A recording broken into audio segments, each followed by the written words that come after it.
Hi everyone, welcome back to the Honey Wool Wonders knitting channel. My name is Honey and I am back with a project update video today. I think it's been around more than 3 weeks since I last shared what I've been up to, and I've got a fair bit to share today. So we've got 2 finished objects. One I'm super excited about and I cannot wait to share it with you guys. I've got, I think, three work in progress. Again, one of them is something that I can't wait to share, and some new yarn that I bought from some planned projects, which I did share in my previous video, which was the May edition of like what I'm planning to cast on next. So if you've watched that one, you probably know what I'm about to share, but yeah, let's just jump right into it. All right, let's start with the very exciting finished object, which you might guess which one it is, and that is my finished Pride and Pearls cardigan. This is a pattern by Kutavakika. I have talked heaps about this design and the construction in my previous podcast video. This is the 3rd time that this is coming up in my video, so there's like lots of details, so I'm not going to repeat myself again. So if you want to check out about know more about the construction, you can watch those videos. But yeah, this is finally finished. This took me so long because, as you can see, it's such a busy all over cable textured pattern, and it's such a beautiful design. This is the back. I honestly cannot believe I made this. I'll start with the yarn that I used. Again, this is probably the 3rd time that I'm repeating myself, but for those who haven't seen this before, I am using the John Arbon Textiles DK Knit by Numbers in this beautiful color. I think it's color 79, but all the details about the colors and everything is going to be in my description.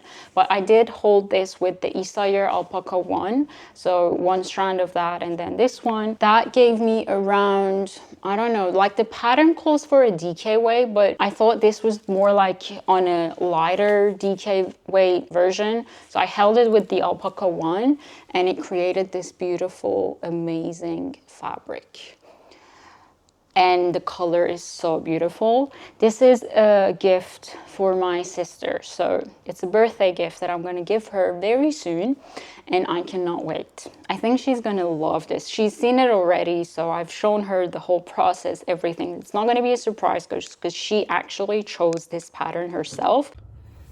Okay, this is the future me editing the video, and I hear a very annoying clicking noise. I think it's my necklace hitting my microphone and I cannot get rid of it because it's so close to my actual voice. I tried my best, I swear, but it gets better throughout the video. It's not going to stay the same, and I don't have time to record another video, so we have to keep this one. I hope it doesn't annoy you too much. Bye.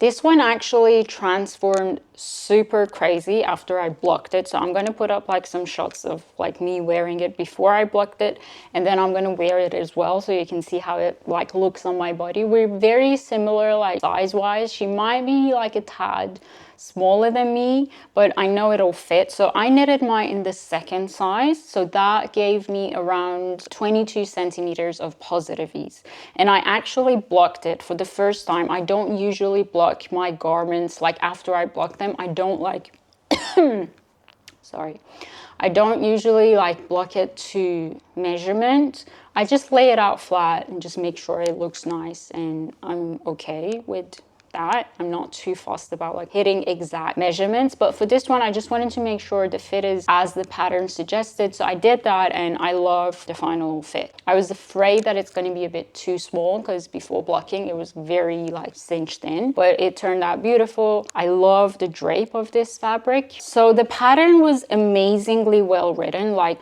any part that she would think you might have some issues with or it might be unclear, she's giving like the most detailed description that you need. The charts are both like written and also charted, so whichever you want to use. There were a few mistakes for one of the charts. I've added all those details on my Ravelry, so if you're planning to knit this, you can check out my notes. But other than that, the pattern was amazing. I had no issues following it, and she's got a tutorial tutorial if you want to check out as well. But yeah, my dream cardigan now exists. It's real. I can touch it. I can feel it. I'm sort of sad that I'm giving this away, to be honest, because it turned out so beautiful. But thinking of like making this again for myself, I don't know if that's gonna happen. Maybe like next year I'll give it another go, because I really want to own this piece as well. It looks so beautiful when I tried it on. I also added some snap buttons as well. I'm not gonna open it because I really want it. I just have to be so gentle with this piece.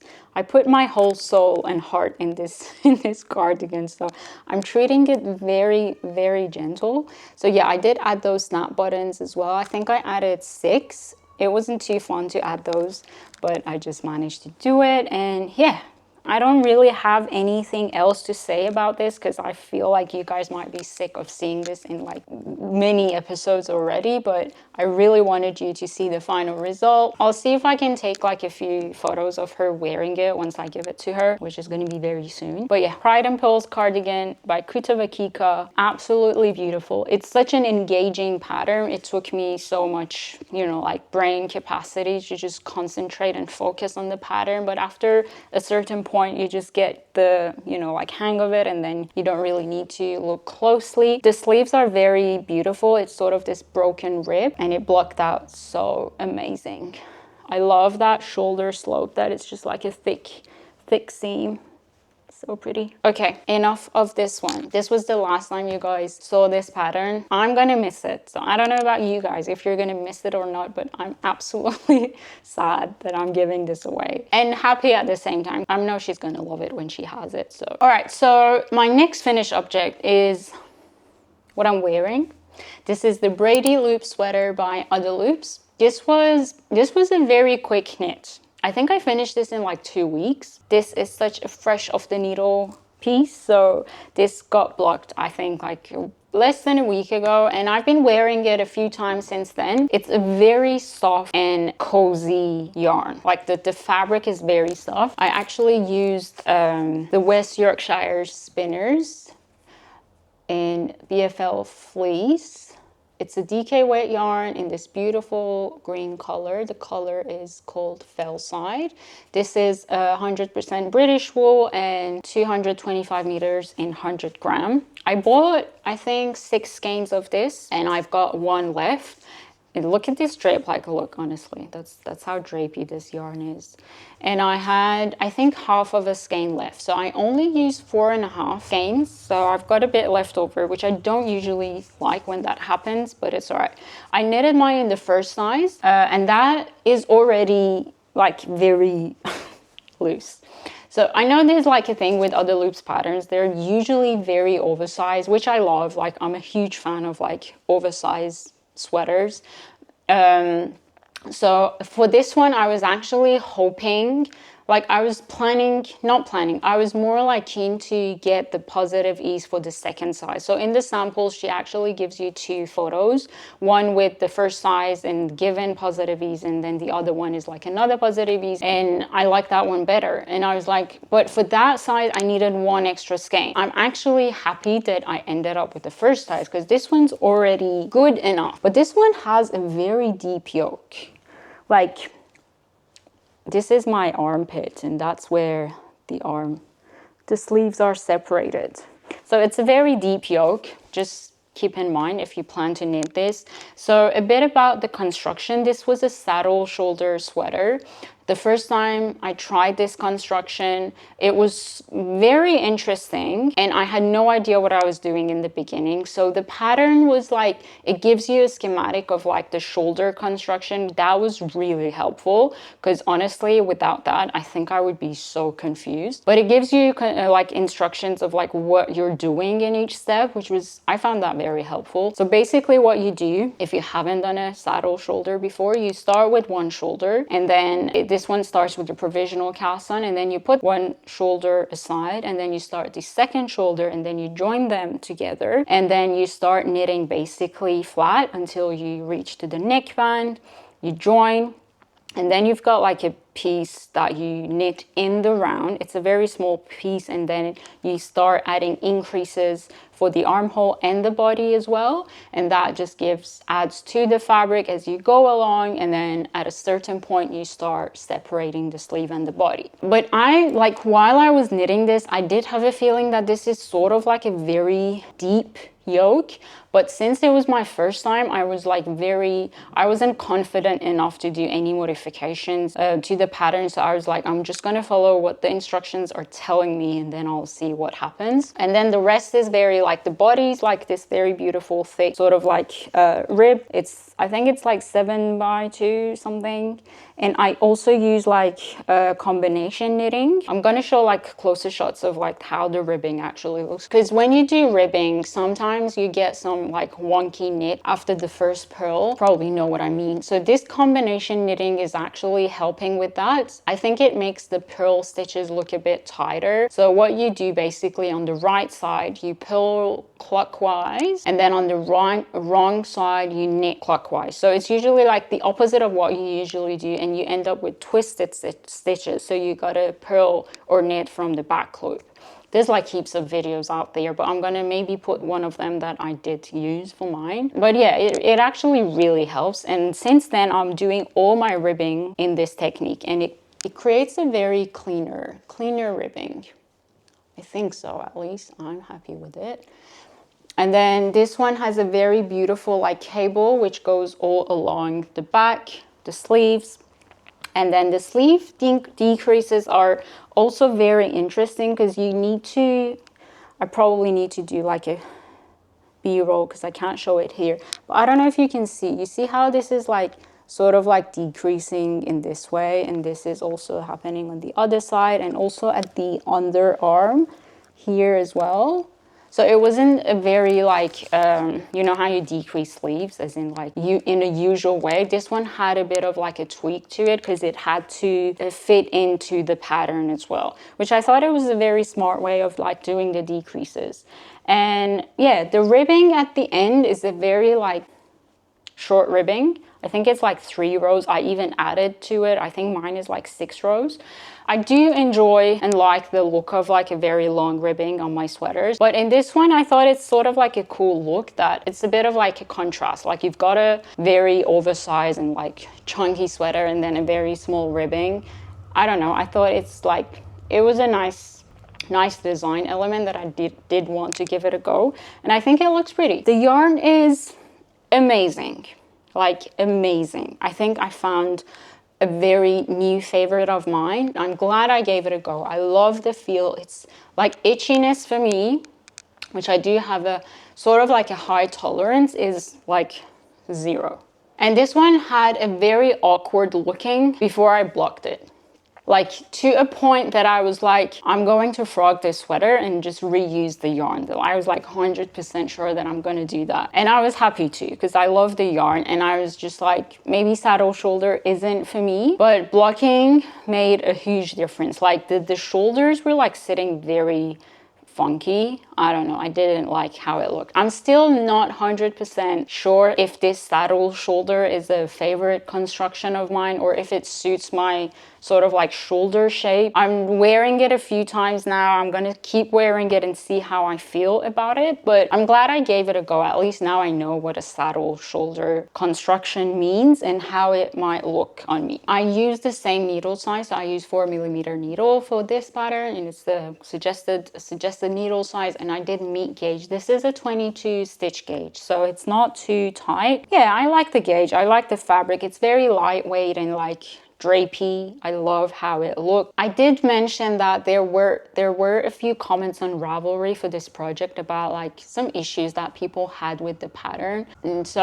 I was a bit like worried that I'm gonna face some similar issues, but for me it was okay. Basically how she writes her patterns is like she gives a description of like what we're gonna do next in the next section, like a very summary of like we're gonna do this, and then she gives the actual instructions like step 1, 2 or 3 row 1, 2, or 3 or whatever. And if you're not familiar with her style of writing, you might get confused with like doing the description as like the summary, take that as like instruction and start doing that, and then get to the actual instructions and then do that again, and that might, you know, cause confusion, which I totally understand. But I didn't have that issue because, as I said, I know her style. I've done other designs from her, and I did know what I was doing. The other thing was that she gives you like, first row do this, and then she's like, work as the stitches show. So you really need to know how to read your stitches, like what's a knit stitch and a purl stitch. So I wouldn't really say that this is a beginner friendly pattern. I would be super confused if this was like a very early sweater design that I was like trying. But yeah, I mean, if you don't know how to read your pattern or your stitches, that might be a bit confusing. But I usually like, I know it's going to avoid like repetition and avoid having super long, you know, like patterns, but at least a few rows to just get your head around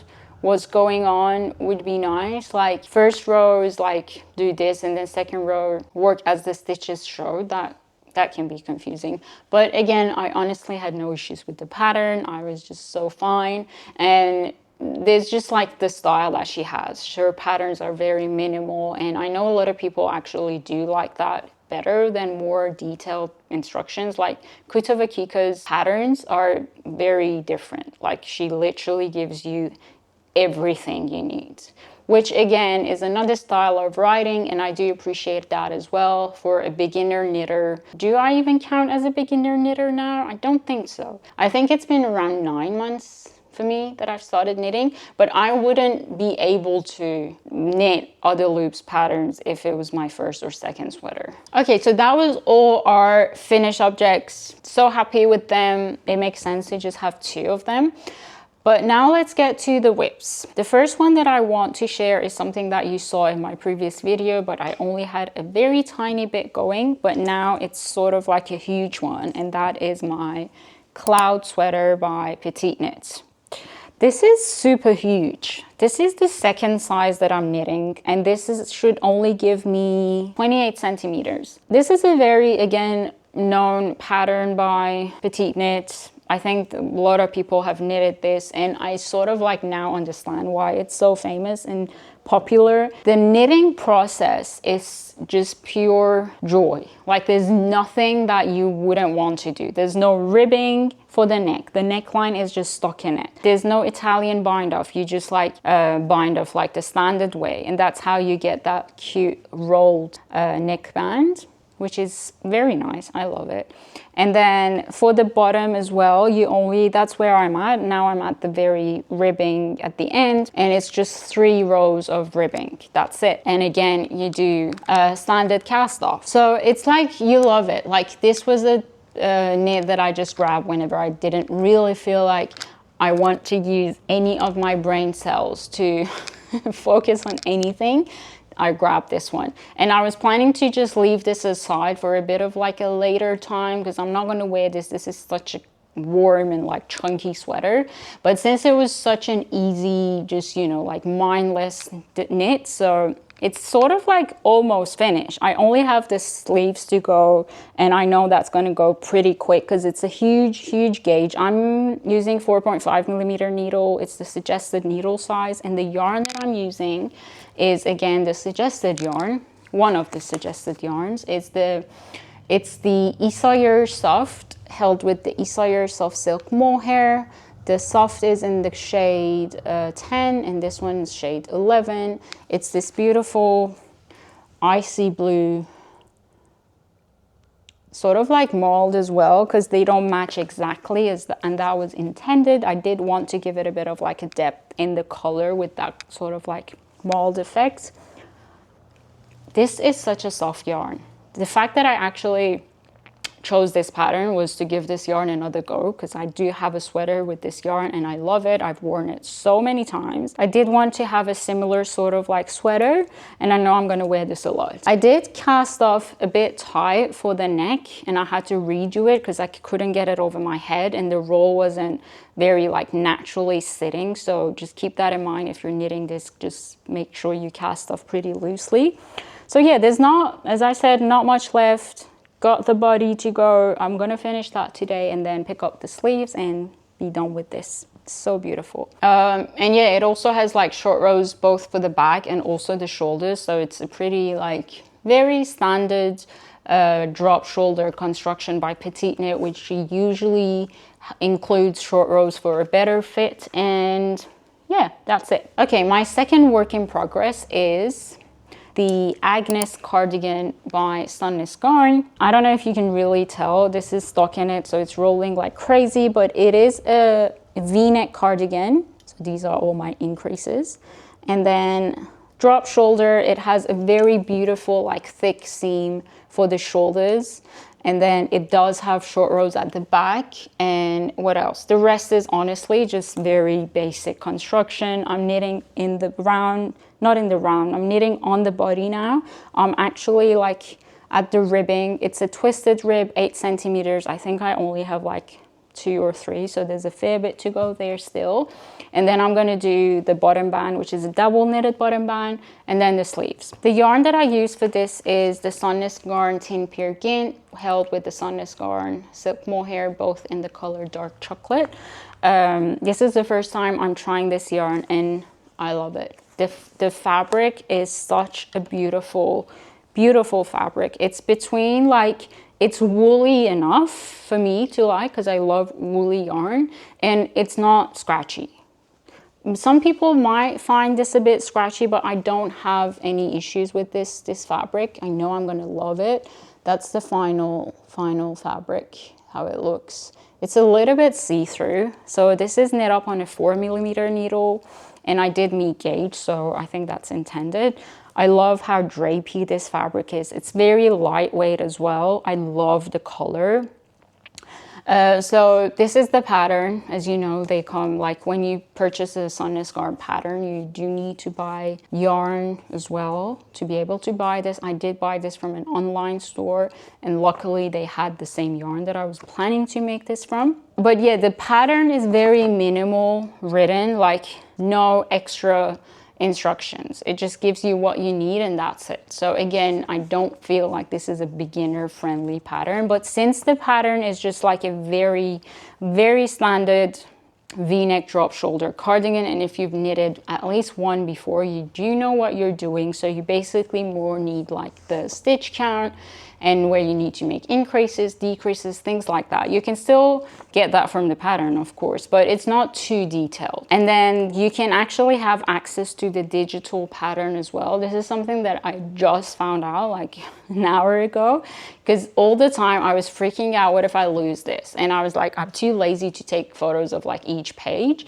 And I thought it's just like, why don't they give you digital like patterns as well? But they do. There's like a barcode at the end that you scan, and that just gives you the digital copy, which is nice. So yeah, I'm knitting mine in the second size. This seems a little bit too huge, but I'm okay, because I did want to have an oversized cardigan. I think I could have been fine with the first size. So this gives me, the second size gives me 34 centimeters positive ease.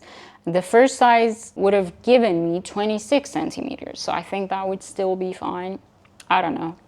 It's all right. I don't mind I don't want like a more looser cardigan to have. And yeah, it's beautiful. I love it. I can't wait to have it. I know I'm gonna make a lot of use out of this one because it fits very well in my wardrobe and like my style as well. But yeah, again, not much, I don't know, maybe the bottom band would take me a while, but I'm planning to do that before I get to the sleeves. And then I've got the sleeves and that's it, I'll be done. Next time it's gonna be a finished object. Now let's get to the very exciting, it's actually very hot now. It's 23 degrees, 24 degrees today.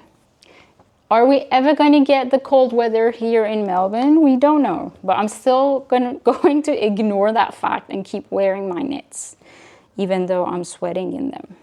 Okay, the fun work in progress. If you've seen my previous video, you might guess what this one is, but this is the Northern Augustins number 7 by Anne-Sophie Velling. and it's this beautiful color work sweater. Guys, I love this one. I cannot explain how much this piece is giving me joy.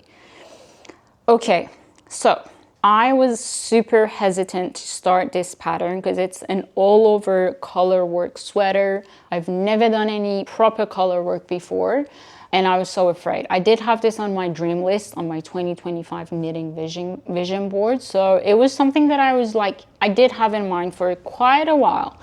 And I don't know what happened that I decided to just start, you know, planning for it. So this is my color combo. I don't know if you can actually see the real colors, but I'll try to put in some closer shots if they don't come through nicely. But the yarn that I'm using for this is the Rerum Natura Ulysse. In the color, the main color is called Quartz, and the yellowish color is called Doré. So this is like a very warm golden yellow, and the base color is this beautiful like gentle lavender pink with a slightly heathered undertone.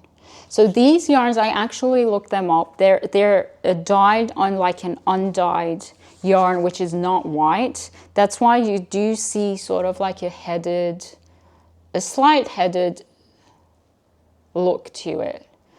It's very squishy and lofty. I love the yarn. It was such a new, I've never tried this before. I've heard so many good things about it, but it's a sport weight yarn. It's 100% merino wool and 185 meters for a 50 gram. So this pattern calls for a DK weight yarn, but I was sort of like sure that I'm going to meet gauge with this one. I didn't make a gauge swatch, so I don't know if I'm going to regret that later or not, but I do think I should be fine. This is how the fabric looks. I know color work looks really funny when you haven't blocked it, but I'm still okay with this look, honestly. And I don't think I'm doing a bad job there with my tension. So this pattern is like a round yoke sweater, and it has you to start with a Judy, what's it called? Judy cast on? Judy magic cast on for the neckband. And I didn't do that. I just did like a standard double folded neck. I thought that's just like how I prefer to do it. I still don't know why you would choose to do the Judy magic cast on. Maybe there's something that I don't know. So I don't think so though. Like the neckband looks similar, like with the photos. I don't know. I did that, and then I also added short rows, which was very interesting for me because this pattern doesn't have any short rows. So after the first round of increase for the yoke, it starts the chart. So as you can see, this is the front, and at the back I do have like a bit of like an extra fabric before the color work starts. So I think I did like 5 or 6 rounds of short rows, not too much, and I have the details on my Ravelry if you plan to also make this modification if you're knitting this one. I was sort of proud that I figured that out, and I did watch a few videos of like how to add short rows to like a round yoke sweater, and there's heaps of them. Again, nothing too complicated, but I did base that one on the amount of fabric, extra fabric that I wanted to get at the back. So based on the gauge from the sweater, the pattern itself, I added like 4 centimeters extra to the back, and I translated that to the amount of short rows that I need to execute. And I'm actually happy that I did that. So I'm not too far away in this design yet, but it's going super fast. I think this is like 3 maybe sittings or 2 even. But since it's color work, you just want to keep adding to the rows. But yeah, I still have like, I think 10 more rows for one of the charts, and then I keep adding like a very simple repeat to get to the yoke depth that I want. And I'm planning to do like a mid-project block for this one, especially since I haven't made like a gauge swatch as well. And I want to see how this like just turns out after I block it. So I think I'll do that. And I actually tried its different way of knitting color work. So the only color work sweater that I've made before, and I don't even count that as a color work, was the Norma sweater. I mean, it is sort of like a color work. There are rows that you actually have like 2 colors in a row. And I'm honestly so glad that I tried that one first, because that gave me an idea of like how to go about knitting color work pattern. So it's a very good first step if you want to, if you're in the same situation. But with that one, I held my yarn, like both colors, with one finger, like one hand. And I'm like a continental knitter. And that went okay. But for this one, since it's like more, you know, like switching between colors, is like different sort of like repeat, it's an actual color work, that didn't work for me. I didn't enjoy or like the tension. So the first few rows are actually where I did that, and then I was like, this is not enjoyable. I wasn't even enjoying the process. So I did look up a few other ways to do color work, or how you manage your colors with the fingers. Now what I'm doing is that I'm holding my contrast color with my left hand, which is the usual way you hold your yarn if you knit continental. And then my main color, I'm using my right finger. So that's, I think, the usual way of like how English style knitters knit. So you wrap it around the needle with your right hand, and then you just drop the needle, wrap the yarn, pick up the needle. So that's what I'm doing. And I love that rhythm. Like, it's so fun. It slows me down a lot, which I don't mind at all.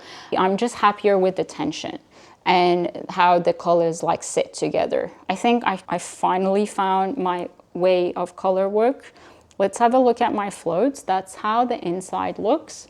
There are places that you need to catch floats. At the very beginning, I was like, I'm not going to catch floats. I'm just going to ignore that. But as I went along, I felt a bit more confident with like how I'm managing my yarn, and I started to catch my floats. But this is such a beautiful pattern. I cannot believe I'm knitting this, guys. This was such a huge... I felt it was, but honestly, it's not nearly as hard as I imagined. It's okay. Like, color work is just, maybe the concept is a bit scary if you haven't tried it before, but the thing itself is actually pretty easy to follow. Maybe you won't have the best tension for your first, or like your first few pieces that you do color work, but you're gonna get there, and blocking always helps. Okay, so that was all my whips. I've got 3 whips. I love all of them, but my most exciting one is the color work one. So what I do usually, I do maybe like add a few 4 or 5 rows each day for the color work one, and then I'll knit my Agnes cardigan, and then at very late at night, when I'm just like, I want something easy, I'll grab my cloud sweater and just knit on that one. I've got some yarn to show you, because if you've seen, again, my previous video, I was planning to knit a Maggie cardigan. I was looking for like a very classic office suitable cardigan that was like not too oversized, like crazy like my Agnes cardigan, something a bit more formal. And I came across Maggie cardigan by Petiteknit, and I said I do want to try out the Majo yarn, and I ended up buying that yarn. And I was like, do we need a red Maggie cardigan for an office? Which might sound a bit crazy, but I did end up buying the red yarn. I mean, how could you say no to this color? This is the yummiest red ever. It's such a beautiful, beautiful color. And this is the gauge swatch that I made. Might look a bit better. Okay, the colors that I chose. This is the Tweed Supreme in color Ruby. And the silk mohair is in the color cherry.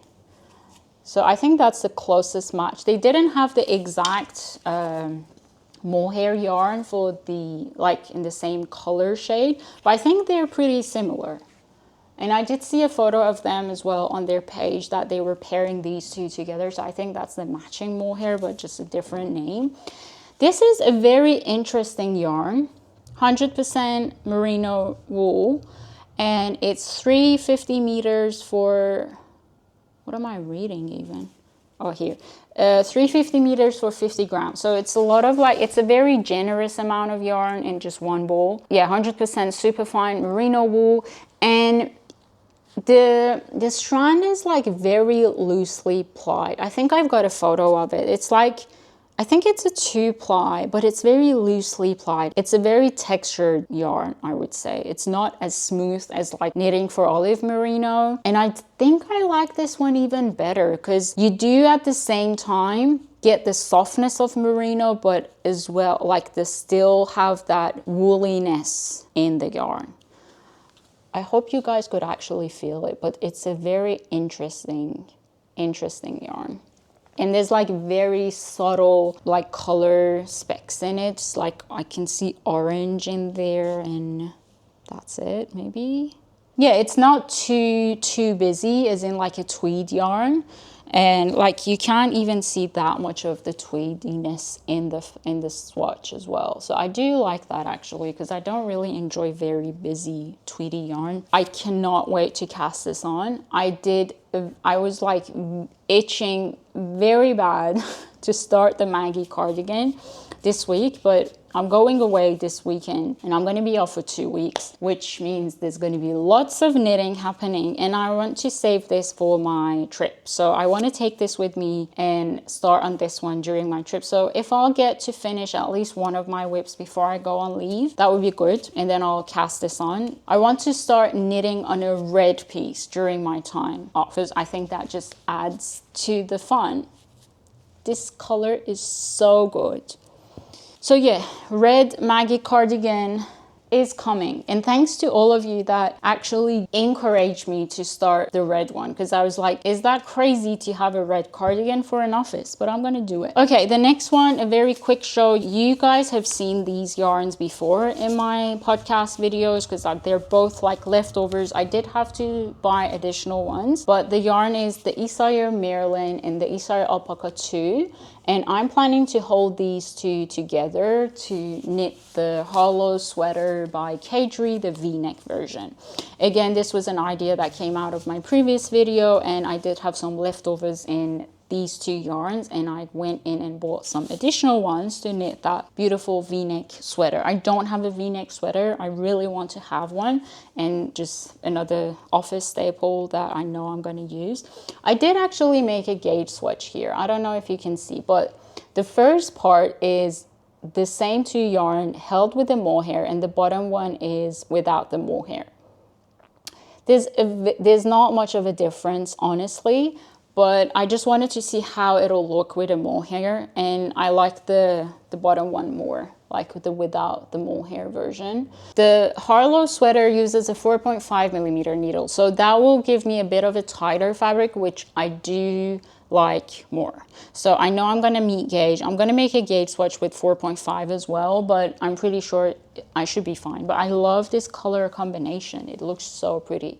I'm gonna put the color details in the description, but the Merlin is color 31S and the Alpaca 2 is in color 36. So it's this very cute burgundy purple-ish color. I think that was all I had for today. I hope it's not going to be a super long video, but since I had so much to share, I could not fit it in a shorter video. So thank you so much again for sticking around. Thanks again for all your support, guys. Like each of the comments, your likes, subscribe, they all mean a lot to me. I'm just grateful to have you guys here and to be able to share all of these with you because it just adds to the fun. Like knitting is fun, sharing and talking about your knitting is more fun.